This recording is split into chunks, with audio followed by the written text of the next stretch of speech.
Today's sermon, when boiled down, is about being right with God. Now that phrase means different things to different people. How you think about God and about yourself in relation to God determines what it means. But even if being right with God won't register the same for everyone here, I do think that if you identify yourself as a person of faith, you will value being right with God, however you conceive of God. Now, this is Matthew's concern too. In fact, all through this book, Matthew's primary agenda seems to be for his readers to be right with God, for us to keep clear and unclogged and uncorrupted the connection between our lives on this earth and our life with God as citizens of God's realm.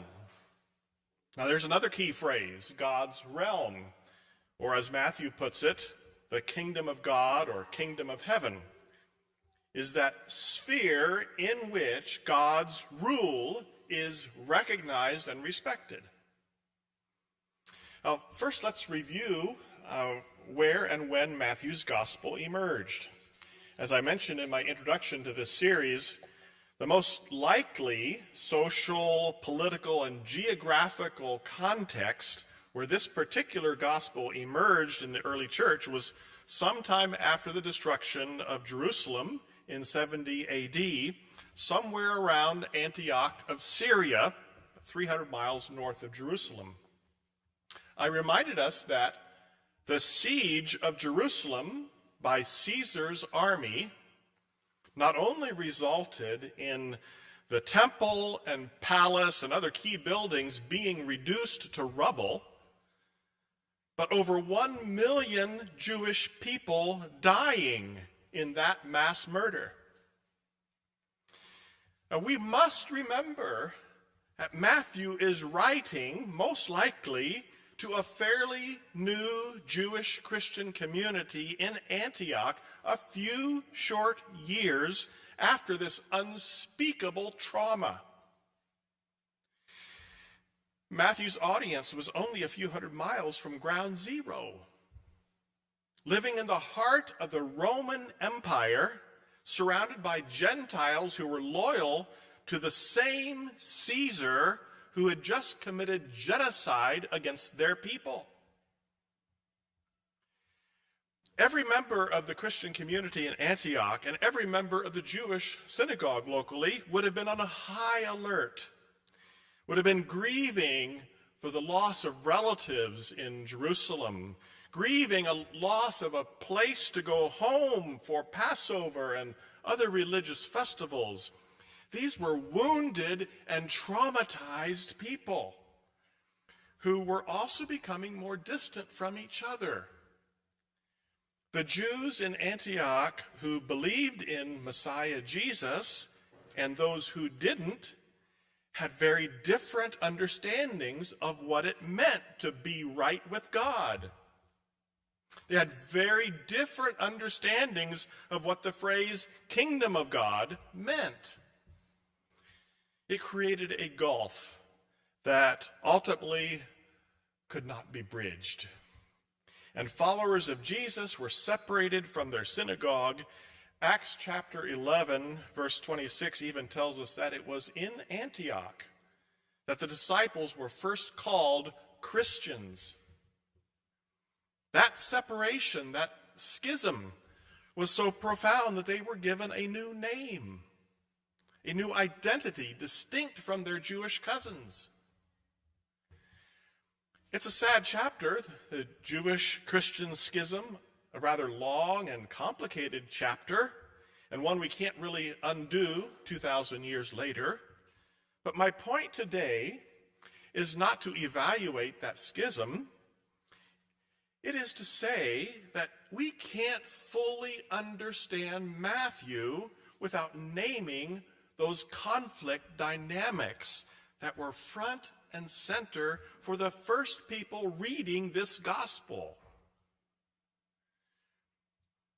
So, does all that color our reading of today's text? It should. Here, Matthew has Jesus saying, "Don't judge so that you will not be judged." You'll receive the same judgment you give. Whatever you deal out will be dealt to you. What goes around comes around. Why do you see the splinter that is in your brother or sister's eye, but don't notice the log in your own eye? I think there might have been a lot of judging going on in Antioch among the Christians there.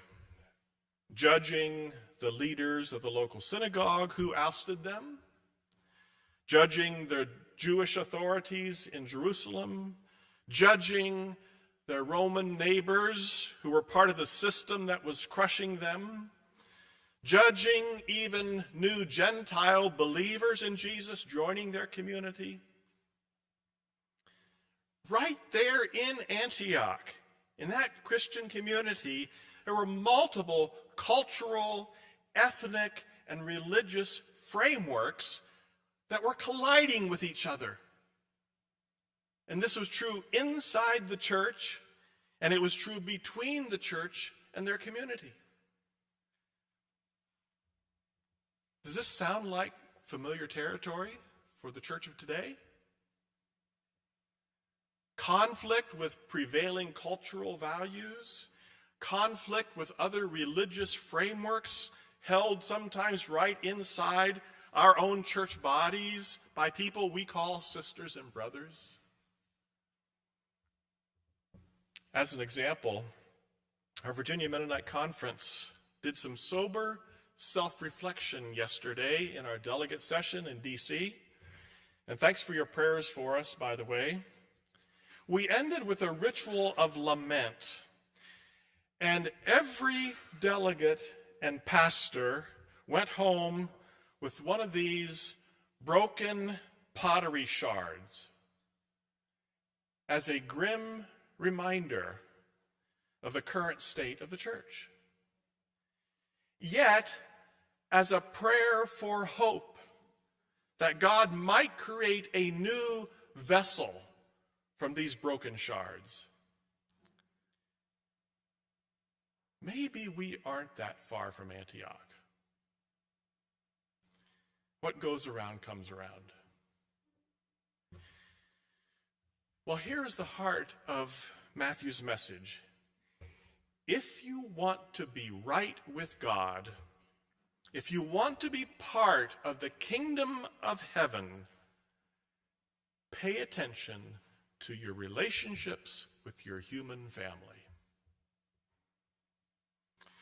There is a direct line that connects your relationships with other humans and your relationship with the God who loves them all. What clogs up your relationship with your neighbor will clog up your communion with God. What goes around comes around. That message is repeated all through Matthew, and nowhere more often and more repeatedly than in the Sermon on the Mount, Matthew's chapters 5 to 7. Why do you see the splinter that's in your brother or sister's eye, but don't notice the log in your own eye? It's one of the classic questions that Jesus posed. In the face of so much conflict in the wider culture and the church, so much political polarization, theological difference, and moral and ethical divides, it is only human nature to try to deal with that by shoring up our in-group identity, surrounding ourselves with people like us, turning up the volume on judging others, even our neighbors and members of our faith family. As we draw into our tight circle those who are like us and create distance from those who are not, we create a self-fulfilling prophecy. Our own way of thinking is reinforced. It's even easier then to find fault with those who challenge us. And the more we amplify the us and them, the more likely we get entrenched in our own thinking and unwilling to be challenged. Now, being birds of a feather and flocking together is normal human nature. It's not wrong, but it's not virtuous either. Now let's be clear about this judging bit. Jesus wants us to be discerning. Jesus does not encourage lazy thinking. Not every moral framework is morally equal. In this same sermon, Jesus tells us to discern right and wrong. Beware of false prophets, Jesus said. You will know them by their fruits. Grapes don't grow on thorn bushes, and figs don't grow on thistles. But there is a difference between discerning and judging. To discern is to perceive a difference and take note of it and exercise caution in how we live, trusting God with the consequences. To judge is to take over God's job, to be judge and jury and carry out the punishment. Jesus does not ask us to cut ourselves off from those who offend us. Jesus asks us to be wise and discerning. And that starts with self-discernment. It's an act of great humility and great courage to look carefully within and see the log or splinter in our own eye.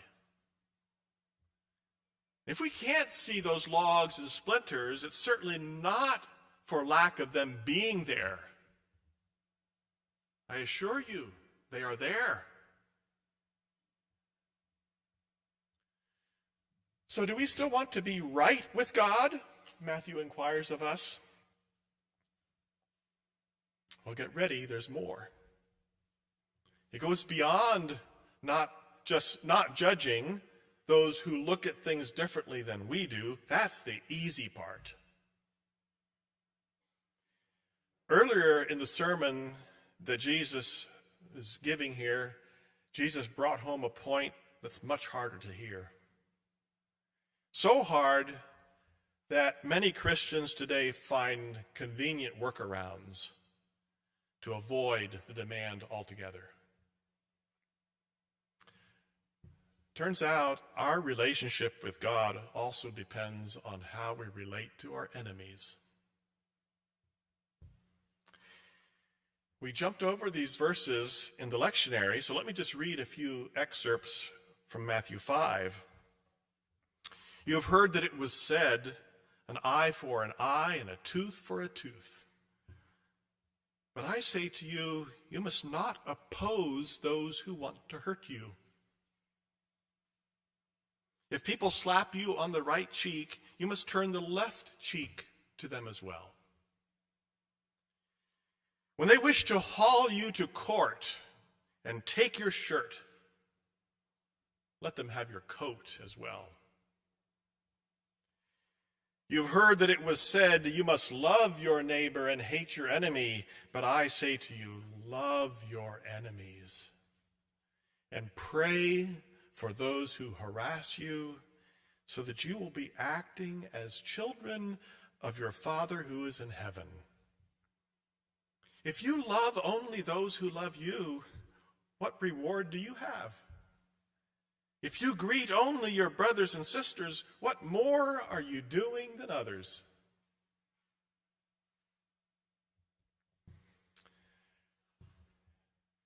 Human relationships that rely on equality and reciprocity are natural. They're not wrong, but neither are they virtuous. It's simply what everyone does without trying. But do you want to live like children of my family? God asks us through Matthew. Then love your enemies. Show goodwill to those who oppose you and persecute you. In the human realm, natural consequences rule the day. But in God's realm, the kingdom of heaven, we are called to turn the other cheek, to go the extra mile, to love our enemies. And doing so breaks the cycle of normal. It throws our opponents off balance because they were assuming a certain kind of response from us and got something they weren't prepared for. It gives God space then to enter into that situation and create something new, a new pot from broken shards, maybe. And God redeems what was meant for evil and transforms it into a blessing for the kingdom. Don't know about you, but I want to be part of that work of divine redemption. I want to be that kind of right with God. I want to live within that realm of God. Let us look to Jesus for help, for strength, and for courage. And that is the attitude in which we invite all of you to come to the Lord's table this morning.